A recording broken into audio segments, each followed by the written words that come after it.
So welcome everybody to the supply chain and S&OP challenges for 2024. Um, we thought we just thought it would it would be a terrific idea. It'd be a good idea to kick off the year with a discussion about the year ahead.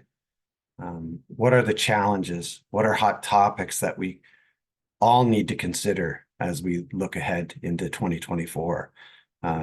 What topics are going to be impactful for supply chain and S&OP integrated business planning in the year ahead. So welcome everybody. Thanks for your attendance. My name is David Howitson. I am an enterprise account executive with GMDH Streamline, and I'll be hosting the supply chain and S&OP challenges for 2024 discussion. For those not familiar with GMDH Streamline, often fondly shortened to just Streamline. You'll likely hear me call it Streamline going forward. Thanks for the slide up. Streamline, just so you're aware, Streamline, it's a modern solution that entered the market back in 2016. So we've been around for quite a while. When Streamline was designed, we wanted to improve that classic demand and supply calculations and develop a unique approach not available in other solutions, to include AI as well. So Streamline, it's a global company and is represented by globally more than 200 partners. We partner with supply chain and S&OP experts and organizations who offer Streamline to their customers in 40 countries. In North America, we've primarily had direct contact with our customers through North America and implement Streamline with our internal team. As you can see on that slide as well, G2 again has named Streamline a leader in the latest G2 grid for supply chain suites. Customer satisfaction being that metric towards the right, and you'll see that we're actually up against the right side. So we're really quite proud of that. Customer satisfaction being very important to us. So Streamline is essentially, it's an integrated business planning platform for the purpose of maximizing profit at the end of the day. It's really about maximizing profit. It's through an AI automation driving efficiency and accuracy of demand forecasting and inventory planning, yes, among other values. But really at the end of the day, it's about purposeful maximizing of profit. So thanks for the slide. As well, I wanted to introduce our other panelists. So we have the pleasure of having two very experienced panelists join our conversation today. Firstly, we have Rory O'Driscoll. Rory O'Driscoll is a business planner with Nura USA, an ingredient distribution startup headquartered in Irvine, California. Nura USA provides raw material ingredients from sources across the globe to use in food and beverage industry, as well as nutraceutical industry in addition. So Rory's background is in procurement, contract manufacturing, and communications. So his role at Nura USA is to facilitate cross-functional systems and communications and support of an entirely remote sales team. And to accelerate new business ventures for the company in order to drive new growth. Yeah, thank you for the introduction, David, and hello to everyone in our audience. It's great to see attendees from all over the globe so far. So thank you for hosting. Thank you for Streamline for reaching out, and thanks to everyone in attendance. Yeah, we're glad to have you. So thank you. As well, we also have the honor of having Paul Linden. So Paul Linden is a supply chain executive with over 30 years of experience, leading global teams in supply chain, sourcing and procurement operations for top manufacturers of electric vehicles, aerospace, industrial, medical, semiconductor, and consumer products. And that includes Dell, Honeywell, Semiconductor, Gore, and most recently, Lectric eBikes. So Paul is passionate about how organizations and networks can leverage S&OP and other key business information to streamline, automate, and improve the end-to-end performance of their supply chain. So thank you for joining us as well, Paul. Thanks, David. Really appreciate the invite, and look forward to having a dialogue with our attendees at some point based on their questions and answers. So really looking forward to it. Thank you. Awesome. Okay, great. Yeah, so thanks again to both of you. I'm looking forward to having this conversation and hearing your thoughts and talking about some of the bigger things that we have to be thinking about, that everybody has to be thinking about going forward. Just as some quick house cleaning, it looks like everybody's already found the chat, and that's terrific. So if you want to submit your Q&A session questions anytime in the questions window, at the end we'll leave some time, hopefully, and have some questions there. It really is meant to be a discussion about supply chain and S&OP challenges, so hearing from you is very important. Just so that you're aware as well, everybody, we're going to provide a recording in a follow-up, so we'll have a recording of this as well afterwards. Okay, so let's get started. So AI is huge right now. The drive for efficiency that was a focus in all industries, I think, by the end of 2023, has certainly carried over into this new year, into 2024. I just read Gartner. I just read that Gartner predicts that by 2025, AI technologies will generate $5 trillion in economic value, which is staggering. So it's driven shifts in markets. So I thought that it's suitable, or it makes sense if we just start by talking about AI a little bit. So Paul and Rory, I'll likely ask both of you each question, but we'll sort of, as we sort of have conversations going forward. But I wanted to start this one with Paul, if that's okay.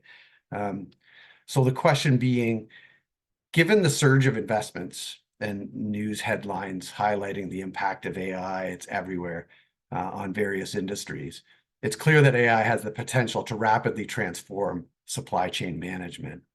Considering this, what steps should companies and supply chain practitioners take to successfully pilot and integrate AI technologies into their supply chain operations in 2024? Yeah, I think I could start.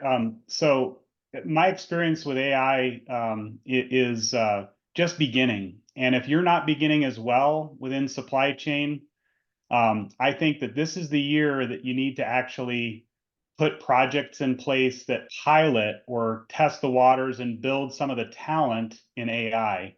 You also have to be cautious, right? A lot of us went in with blockchain a couple of years ago, and it may have been too early, may have not yielded the benefits that you really wanted. But there's specific areas that I think really make sense for us to be looking at in our operations. One is predictive analytics for demand forecasting.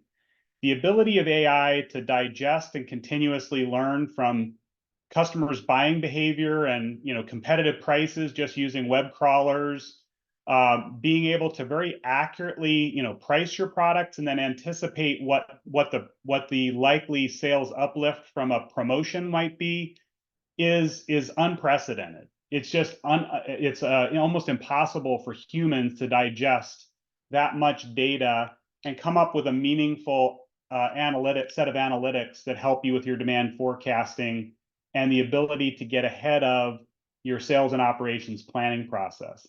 Additionally, AI for logistics optimization. So the ability to take into consideration things like traffic conditions, weather, different delays at ports. It is really huge, and the benefits really could translate into lower operating costs, improve delivery efficiency, accuracy, and enhancing customer satisfaction. As well, things like supplier risk management. So many people are probably using things like DMB Supplier Risk Manager, or maybe you've used Resolink or Risk Methods or something. These tools tend to do the same thing that I was describing with demand forecasting, digest huge volumes of information And then what's important for humans to do is to train that and turn down the gain so not everything is a supplier risk event, but what are the most meaningful supplier risk events that you do want to get ahead of or to anticipate in your process. And then the fourth area I look at is if you're dealing with physical products and warehouses, robotic process automation and warehousing, like Amazon's doing, many other top consumer products companies are doing. You need to start to pilot RPA, or robotic process automation, in your warehouses to reduce human error in terms of putting goods away, storing goods, and then accurately picking and ideally, converging that to the point of shipment. So I would encourage that teams put projects in place this year, because as David said, Gartner is predicting a $5 trillion economic benefit from AI in 2025. So if in 2024 you're still putting it off, I think we all run the risk of being eclipsed by our competitors who are making investments, building the knowledge base of their teams, building their tech stack, and really getting some benefit from AI in the short term, but most importantly, then converging that into wins in 2025 and beyond for competitive advantage. We also have to take into account the technology hype cycle, though, right? So people tend to really over exaggerate, or they reach this peak of inflated expectations, and then we have a trough of disillusionment, according to Gartner. We will experience that in supply chain as well, right? People tend to overestimate the benefit of these types of technologies in the short term, but there's a corollary that says they tend to underestimate the benefits of technologies in the long term. And so I think that all of our teams need to start to scale up in terms of their knowledge, their use, and their piloting activities with AI this year. Yeah, that's terrific. And I think that maybe more specifically, people have to set their expectations properly, right? So if it's, maybe everybody's under pressures right now for efficiencies. So if the expectation of that automation, of that artificial intelligence is really about efficiencies and to your point, human error, eliminating human error, then you're setting that stage for value in the decisions that you're making. Rory, what do you think as well about AI? I think Paul hit on some very interesting points. AI is obviously a hot button topic in the news and in supply chain industries. And I think that if you are at the point where you're planning on being reactionary to AI, you have already missed the boat. But the flip side of that is you don't want to move into it too quickly either. There are data security risks. There are risks for a small startup like us. We are in our 6th year. We've migrated to 3 different warehouses and 2 different inventory management systems in those 6 years. So ensuring validity of data before moving into evaluating AI is incredibly important. AI is only as good as the data you feed it. And so finding that sweet spot between being reactionary and falling behind your competition and jumping headfirst into AI without vetting your systems and your data, either of those is going to be a recipe for disaster in supply chain. You're either not going to be competitive, or you're going to do detriment to your data and your systems by potentially moving into something before you're ready. And so I think the balance of those two is a sweet spot that a lot of different companies, a lot of different sizes, are going to have to figure out in the next year. It's something that we pilot here at Nura. There's regularly chat GPT windows up, and we've been evaluating demand planning software as well. A huge percentage of our customer base is contract manufacturers who are inherently reactionary to their customers, meaning we're inherently reactionary to our customers. Now, is that always a necessity? Can we use AI to make a best guess? Yeah. And that's kind of the system that we're looking at evaluating. As we evaluate those systems, though, it is trying to find, the right system for the right problem. and investigating a solution and not the system.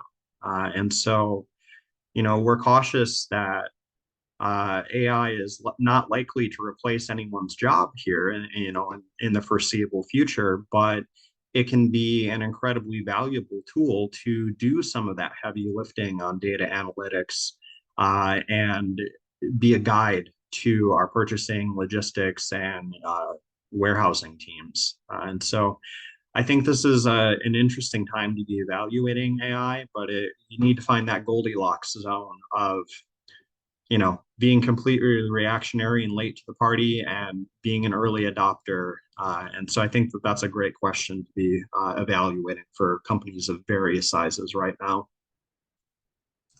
Yeah, that's Roy, great. I'll just add, I think I really appreciate you saying, hey, garbage in, garbage out, right? So focus on your data quality, because you feed bad data or inaccurate data into AI, you're going to get an incorrect result out. And then it learns from that incorrect data. So focusing on your master data is really critical. And I think we as supply chain practitioners really do want to, have a very clear product taxonomy. We want to be very clear about how we organize our SKUs, collect data on those. So yeah, focusing on data quality is a prerequisite. That's perfect. Actually, it's so my next question was actually going to be about, from the to talk about AI, was really about organizations ensuring smooth transition and adoption of the AI, which I think, Rory, you were sort of touching on there. But you guys have both said data, so I'm going to segue to my next question because that actually fits. So I was just reading a KPMG piece. It was called Supply Chain Trends 2024, the Digital Shakeup. So in that piece, they talked about data challenges by saying that is still one of the core challenges facing supply chain management.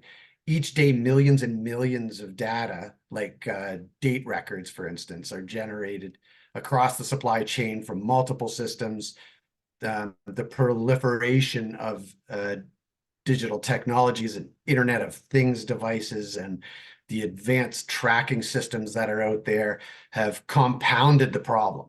So now you've got creating silos, you've got misinterpretation of the data, you've got duplication problems, all of that stuff. So maybe start with Rory on this one, actually. What challenges are organizations facing in extracting actionable data? Because you talked about getting it in order, getting your house in order. I always make jokes that oftentimes when we're dealing with customers, I always make jokes that you don't clean out your storeroom until you have to move houses, like when you move your house. So in the same way, that's when you look at it and go, maybe our data could use some polishing. So the question being, what challenges are organizations facing in extracting actionable insights from the vast amount of data generated in the supply chain? Yeah, absolutely. And so I think obviously data accuracy and validity is the first portion of that. Like Paul said, garbage in, garbage out. It does no one a service if it's inaccurate to begin with.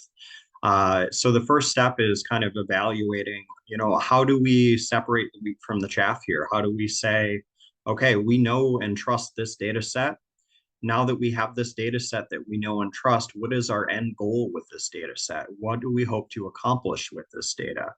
In supply chain, there is no end of KPIs and metrics and data available to us. It's almost overwhelming to the point that you run into, analysis paralysis. There's so much information at your fingertips that if you don't vet the validity of it and you don't go into that data set with a clear picture of what you hope to accomplish with that data set, you're doing more harm than good. And I think that something that's really important as companies are looking at evaluating AI and inventory management systems using big data is to, there's a degree of fail fast. We would rather jump into a situation with an end goal in mind and find, oh, this data set does not support what we're hoping it will accomplish. And so it's better to fail fast and go back to the chalkboard and try and find, is this a data set issue? Are we looking at the wrong target for this data set? Or do we need to encompass, other envelopes of data? Are we not looking at the whole picture on this? And so I think it's something that companies will need to be conscious of as they're trying to utilize that data, but also not being afraid to, throw the towel in and go back to the drawing board and figure out a new data set and a new goal for that data. Yeah, I would echo your comments, Rory. Data volume and complexity, right? It's just continuing to grow exponentially. I think, how many petabytes of video or whatever are added every minute or something. Data quality and accuracy, integration of disparate systems, right? If you do have different siloed systems, you have your WMS separate from your ERP, separate from your how you make bookings and manage your ocean shipments and your CRM platform that your sales team uses.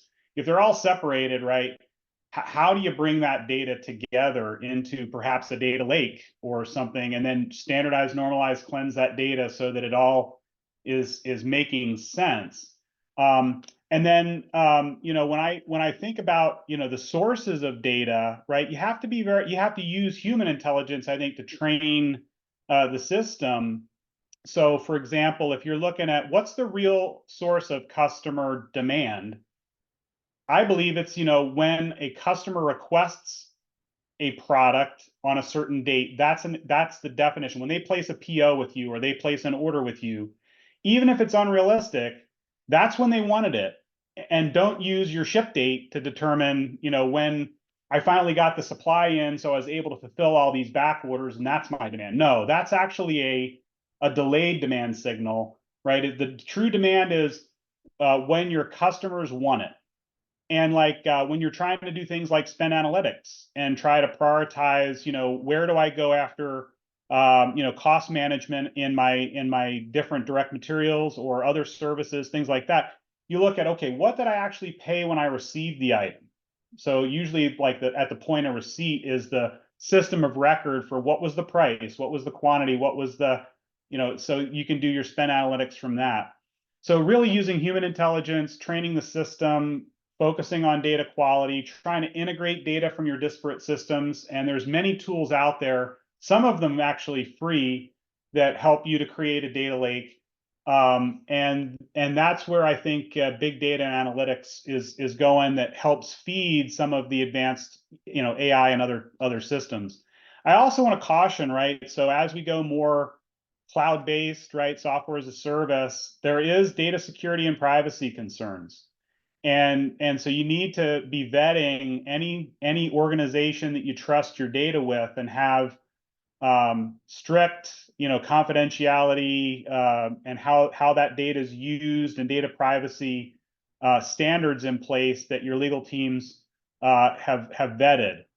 And then the other thing is don't keep generating more and more metrics, right? We don't want to be operating with big data in the nuclear reactor control room that the Simpsons had, where everything is red, right? It's going into meltdown.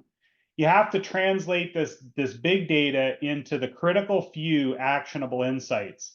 There's a reason why car dashboards only have 5-6 gauges max. It's because those are the critical things that help be leading indicators or things that you have to be monitoring. And so that's where, again, humans, I think, come into play in translating the data into what's truly actionable, what makes a difference, and then what then would trigger you to do a deep dive, right? If this is going red, I now need to do a deep dive, and now I can look at all of the root causes and things that data, that initial actionable insight triggered. So you're managing by exception instead of trying to manage everything. Well, I appreciate that, and I think further to your point about human, the combination of human and the technical.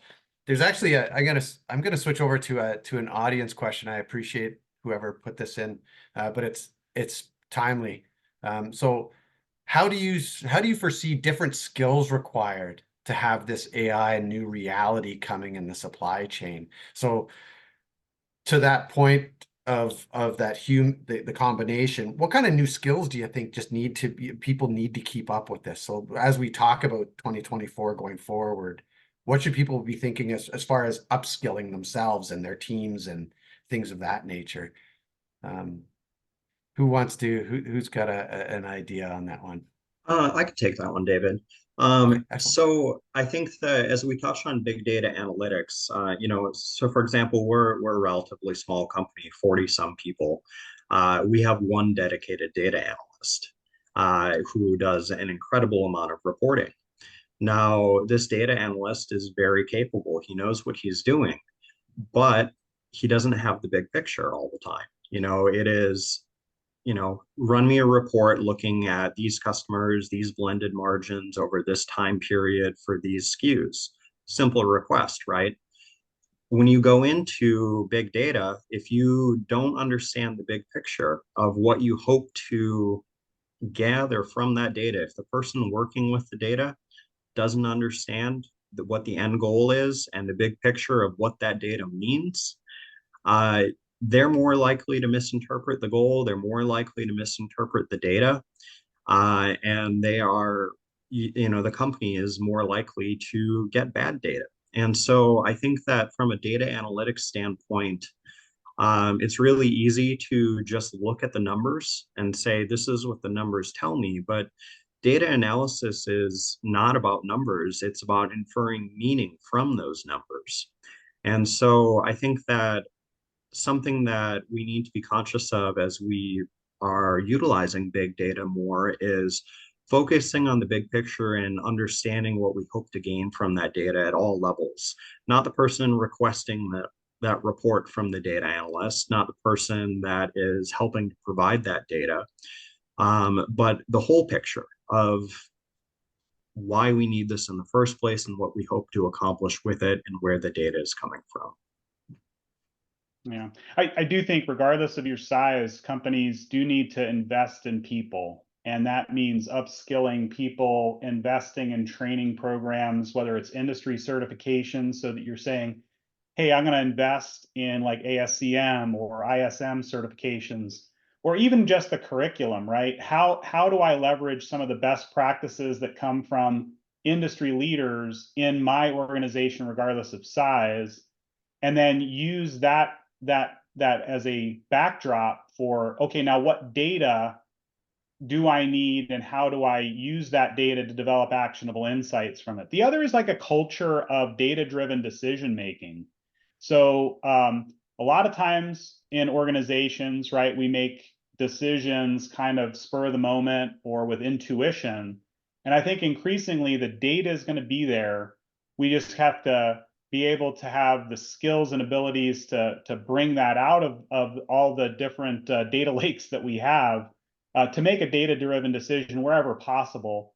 And part of that involves using agile methodologies or really driving that culture of, hey, let's focus on what is the data showing so that we can actually address the root cause instead of just what we think our gut is telling us to do. So those are areas in investing in people and training, hiring people, right, with some of these technical skills. And then really it's the culture of data-driven decision-making, I think, in the organization. Yeah, that's terrific. If I can jump in, Paul, I think culture is actually a really good point.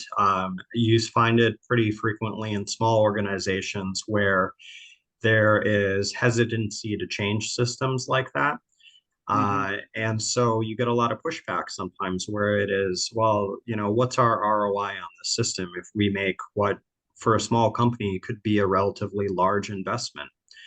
And so I think culture of approaching data is really important because it's got to be a push forward for the right reason. And if that push forward is made with the right reason, justifying the ROI is the easy part. And so culture is huge in driving success on that and driving, the education needed to support those systems with the people. That was good timing. I'm actually reading one of the attendees' question, which was, what is your perspective on the challenges small companies might have to jump into this new Sure. game, right? So cost, knowledge, ROI assumptions, which I think you're touching on there. Big companies might have a lot of money, they might have deeper pockets, but smaller ones, so it's just more about ensuring that you're going to get that value at the end of the day, and efficiencies drive that. Excellent. So just to drag it back to data specifically, I wanted to touch on visibility, traceability, location intelligence kind of information. So how are companies enhancing visibility and traceability within their supply chains, and what role does location intelligence play in this context? And as well, what technologies or strategies are being adopted that you're aware of to improve real-time tracking and monitoring across entire supply chains? And I say this, I brought that back in because there's one of our attendees, Adam, has asked, the trend in industrial countries is to shorten supply chains. So how will onshoring supply chains change dynamics, positive or negatives? Yeah, I can probably jump in. So Okay. visibility, traceability, and location is critical, but you can also go overboard, right? So I think with the advent of RFID, IoT devices, GPS tracking, even on your, your different truck transportation routes, you're inundated with data around visibility and location. These can all be useful in continuing to, monitor your supply chain, be able to manage by exception, get, advanced warning of potential delays, and improving customer service. But it can also go overboard and overwhelm, right, the logistics team that's trying to manage all these things in transit. So you have to, I think we talked about the Goldilocks approach, right? Where is that cost versus benefit, and where do you invest in your digital twin, which represents your overall supply chain and all goods moving through it, and how granular do you want to get? So, like for example, at Lectric, we implemented a technology that would give us the GPS coordinates of all the containers in transit across the Pacific Ocean. Is that really needed, or is it just the ETA, the updated ETA at the port, or that is really needed? Because we're not going to send a helicopter to fly and land on a ship in the middle of the Pacific, right, or an airplane. So you have to use kind of that judgment as to where do I need it. Now, with shortening supply chains and the risk of things like theft or loss on the road comes into play, I think it is going to become more material as companies use more truck transportation. But again, trying to distill that into actionable intelligence. What am I really going to do with that information is probably critical. You can use it for route optimization. I like the use of geofencing, right? So I'm triggered only when a ship approaches the port, or I'm triggered only when goods are within a certain geofence of my facility for receiving, things like that. So all this big data, though, around location, traceability, and visibility should be fed into AI systems that can help filter out some of the noise, make it more actionable, learn over time, and then do things like predictive route planning and that sort of thing.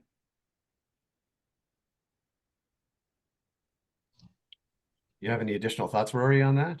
Yeah, just briefly, I think Paul touched on an interesting point of logistics, and sometimes that much data is not needed. Like you said, you don't need to know 10 containers are on the boat. You don't need to know each of those containers. You need to know the boat. And so it's growing large enough to support the system you need, but not growing too large to inundate it with too much data. And I think there's also some really good opportunities for consolidating data or consolidating inventory and running a leaner operation with location visibility. We operate a number of warehouses across the country servicing multiple customers from coast to coast. Some have facilities in a few different locations. And so as we're looking at, where do we ship this inventory from? Where do we house this inventory based off of historic demand for this customer? The more visibility that we have on those on-hand quantities, and the more visibility we have on what those quantities might need to be doing in the future can help guide decisions on, import timelines, warehousing, storage decisions, shipping schedules. And so I think big data and logistics will always go hand in hand. But to kind of echo Paul, that's an area that we really need to be careful of not having too much data, because there are so many moving parts with that. If we don't distill it to the information that our logistics teams actually need for operation, it's doing them a disservice.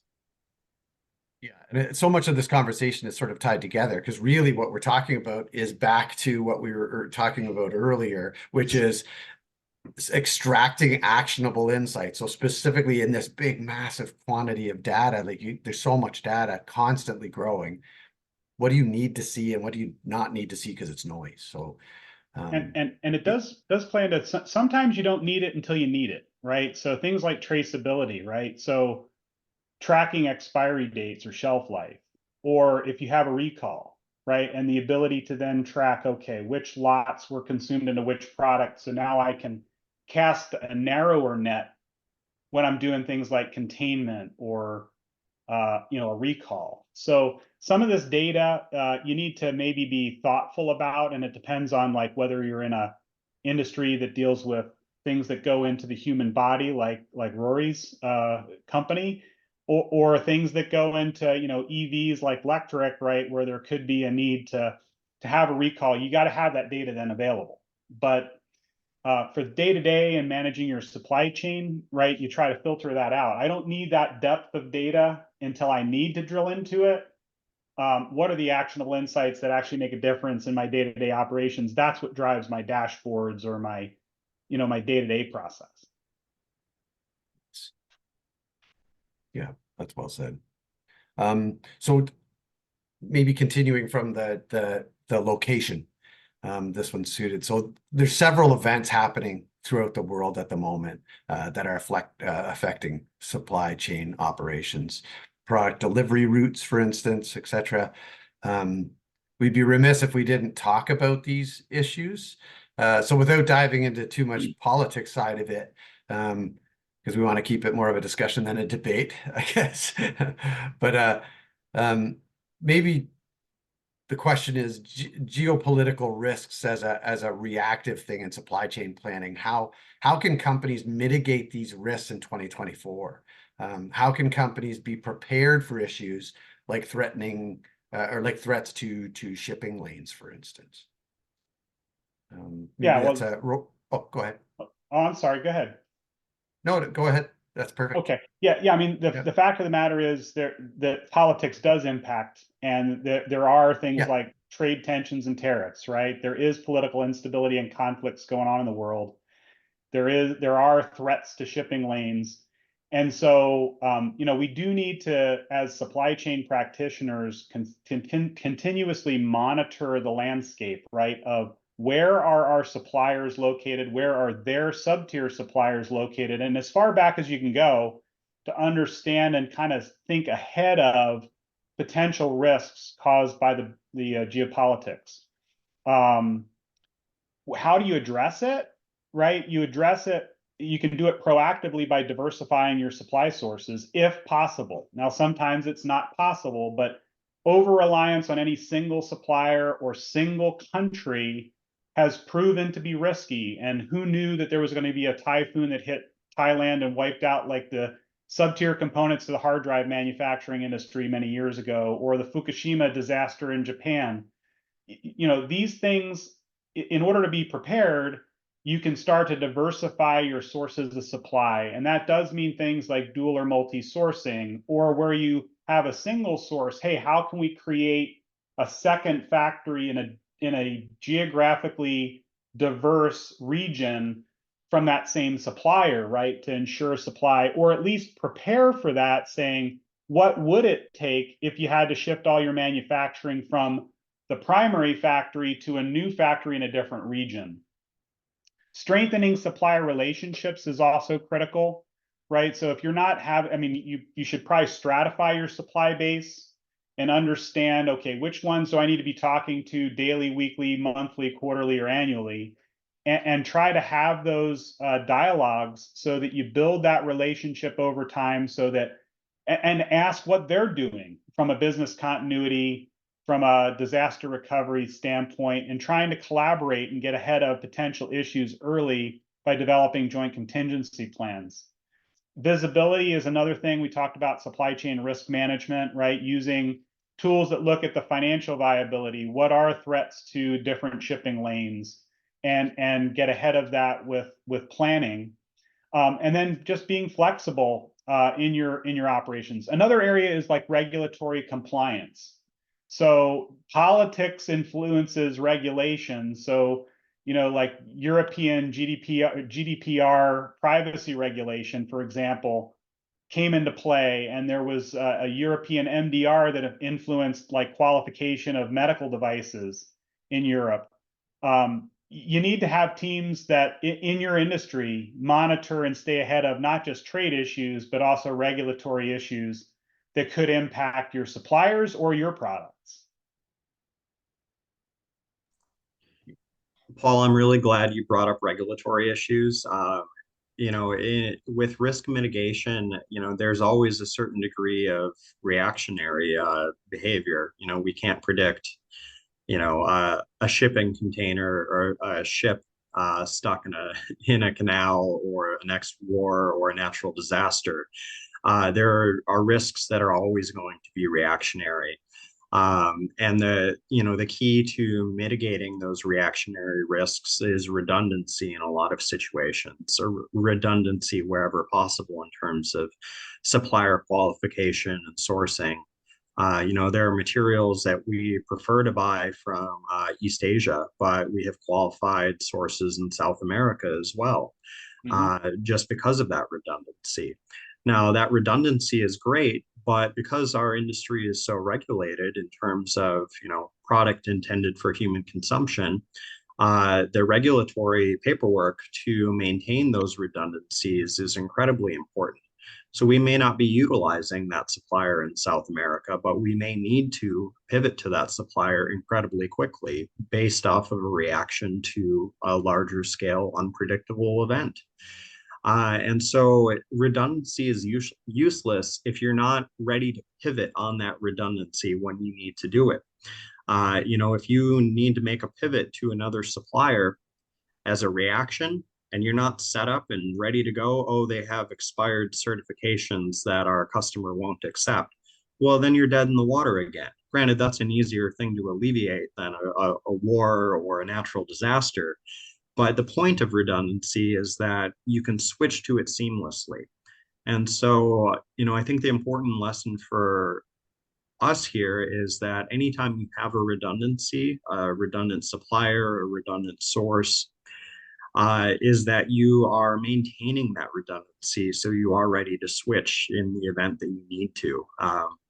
And so I think that I'm really glad you brought that up, because we've run into that from a regulatory issue before, where we need to switch because of, an out of spec material, or a factory is closed, or, for example, China is in the Lunar New Year right now. A percentage of our factories are there, and we cannot get information from them while the country is on holiday, essentially.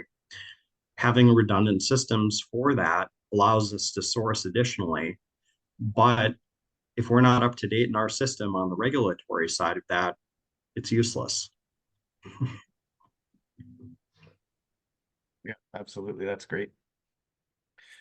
So moving on to a new topic.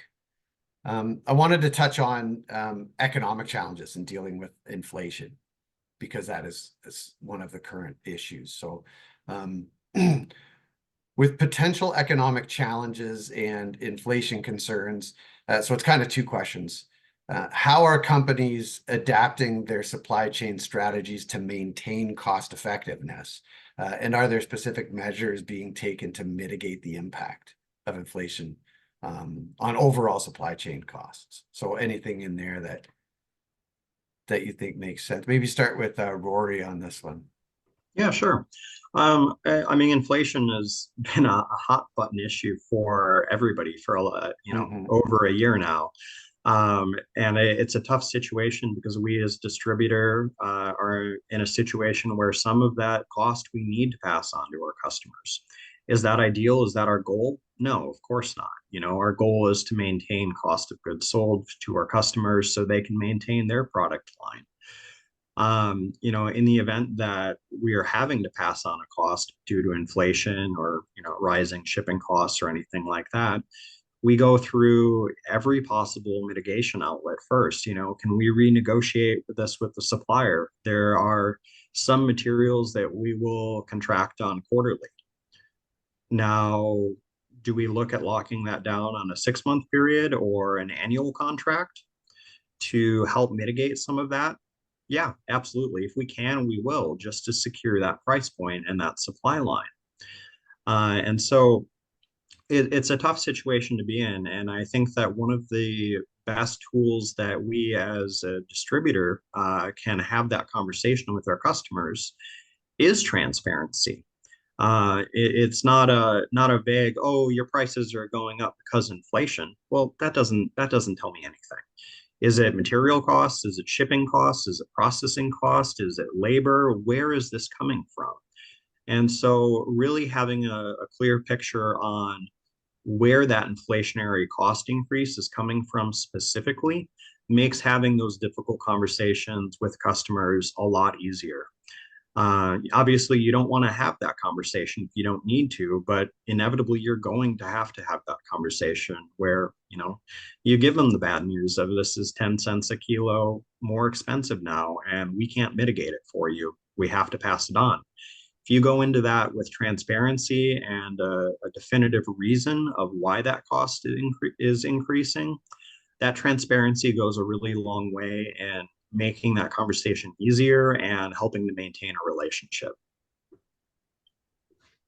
Yeah, I think inflation, a lot of people use the excuse of inflation, and it becomes a self-fulfilling prophecy, right? If they don't question it, don't deep dive into the component parts of the cost increase and understand raw material, energy, labor, transportation, other factors. Sometimes your supplier is just trying to increase their profit margin.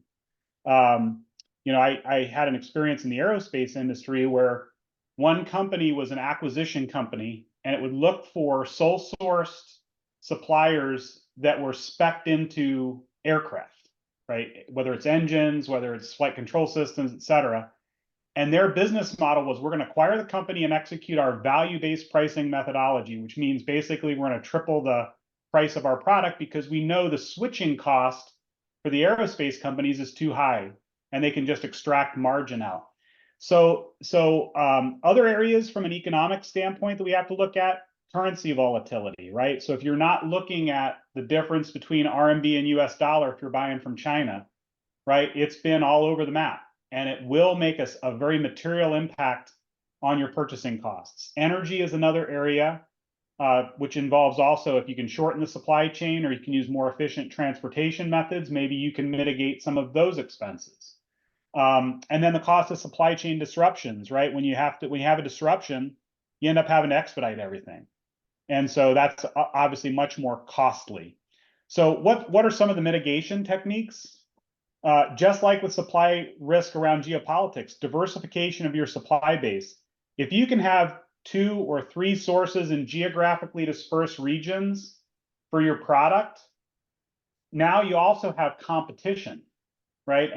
And Rory's point about keeping these suppliers viable, instead of allocating 100% of your demand to supplier A, if you have supplier B qualified as well, why don't you try to allocate, 60-40 or 70-30 and use performance in terms of quality, cost, flexibility, and value to determine, okay, what share are you going to get next quarter or next year?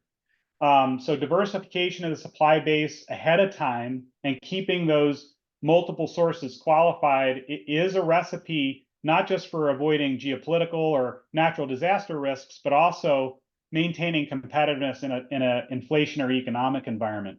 Cost management, right? So really dig into the cost structure, doing things like should cost modeling, doing things like Kaizen events. If you have a supplier that's saying, hey, I have no choice but to pass this cost on to you, and it's now a significant portion of your cost structure and your cost of goods sold, does it make sense to be collaborative with them around things like value engineering or a Kaizen event to take waste out of the process, to improve efficiency, to automate where possible, to shorten transportation costs and things?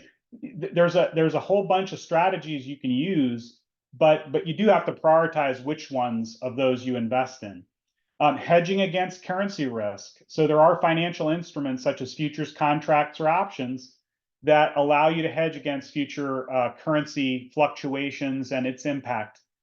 Things like sustainability around reducing energy consumption. It is a way of countering some of the inflationary pressures from the cost of energy. Stock management around having strategic stocks in place help you to prevent having to expedite everything if there was a labor strike or a transportation disruption. So there's a lot of things that we can do in terms of the overall economic landscape.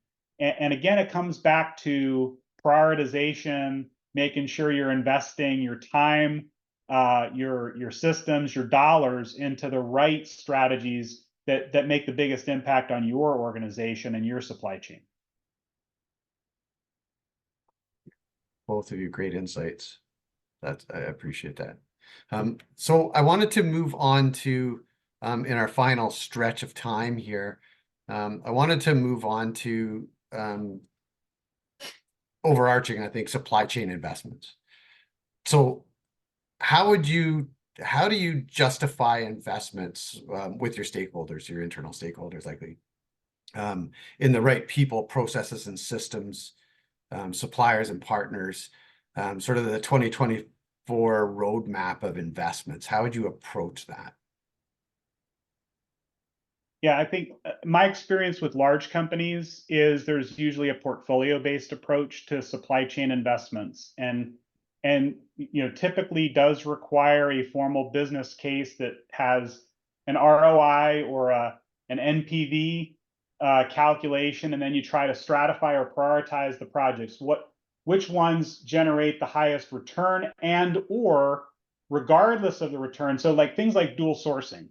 Sometimes dual sourcing, if I'm trying to develop an alternate supplier, but I don't really plan to use that alternate supplier, it's like a negative NPV, but it's like, if you don't have it, if you don't have that second source qualified, then if you need it, it's really costly for the business. So there is an approach of like using NPV or IRR or the overall ROI to try to stratify your projects and say, hey, here's the ones I'm going to invest in, here's the ones that are on deck, and then here's the ones that I've rejected that are kind of below the line.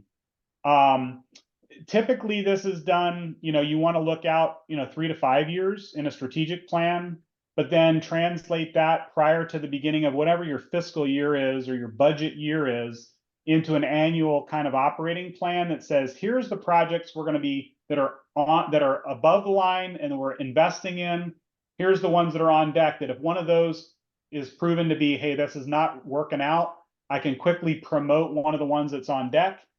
And then here's the ones that I've identified in terms of value creation or supply chain investments in people, process, and technologies that I'm not going to pursue right now. But you kind of maintain that as an overall portfolio management approach.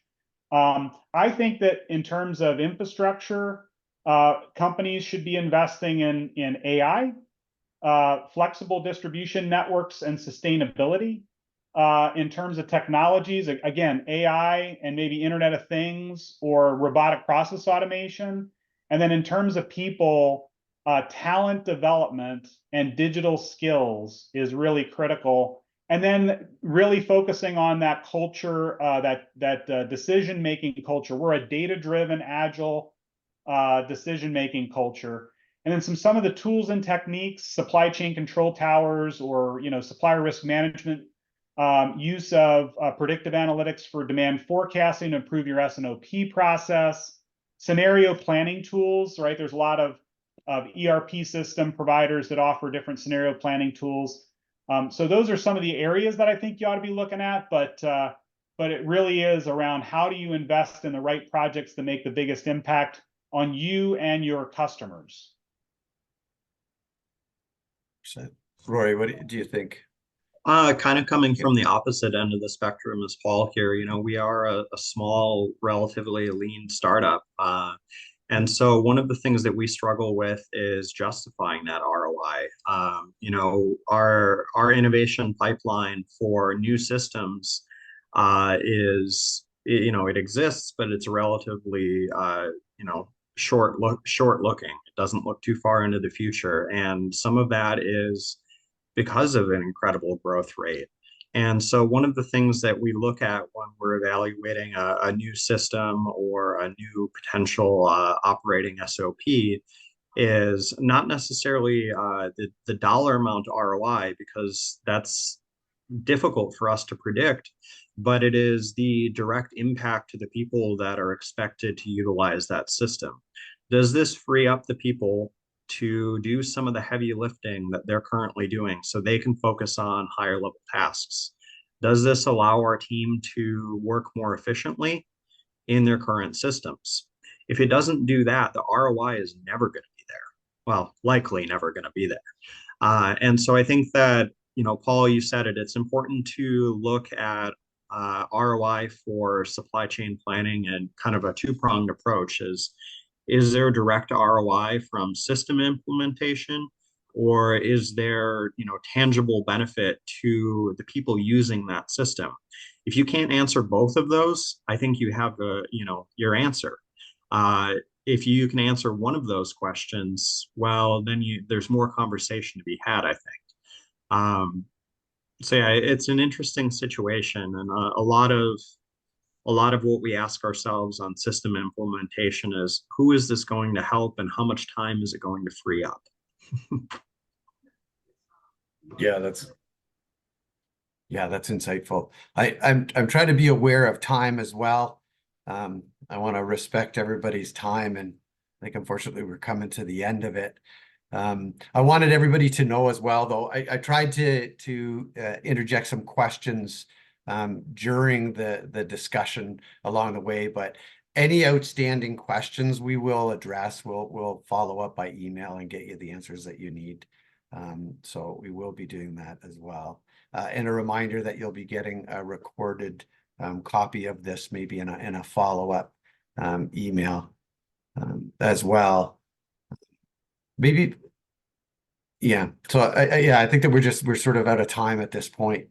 We think it's important that that these discussions happen so that people can look forward and can either learn new things or maybe reiterate the kind of discussional things that you're having internally, that as you plan, as you look forward, maybe it's just confirming or confirming what you were already thinking a little bit, but with some additional valuable thoughts in addition to that.